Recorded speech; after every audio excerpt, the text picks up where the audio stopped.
Kaya mo ba harapin ang hindi alam? Alamin ang nakakakakilabot na kwento ng tren ng PNR. Noong dekada 90, kilala ang mga lumang tren ng PNR sa nakakakatakot na pag-ugong. Isang gabi, hindi naabutan ni Andres ang bagong tren, kaya sumakay siya sa lumang tren. Kakaunti ang pasahero, tahimik, kumukurap-kurap ang ilaw, at malamig ang hangin. Maya-maya, may naramdaman si Andres na kakaiba. Mayabag, pero walang tao. Isang matandang lalaki na parang butas ang mga mata ang tumayo at nagtanong, "Bakit hindi ka pa bumababa?" Nakakapangilabot ang boses niya. Kumabog ang dibdib ni Andres at nagmali siyang pumunta sa pinto. Biglang dumilim ang mga bintana, hindi na darating ang tren na ito, bulong ng matanda. Bumukas ang pinto sa isang walang laman at di kilalang istasyon. Hindi gumagalaw ang tren. Walang pakialam ang mga pasahero.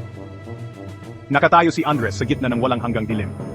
Sabi nila, hanggang ngayon, ang mga lumang tren ng PNR ay may sakay pa ring mga kaluluwa na hindi nakarating sa kanilang pupuntahan.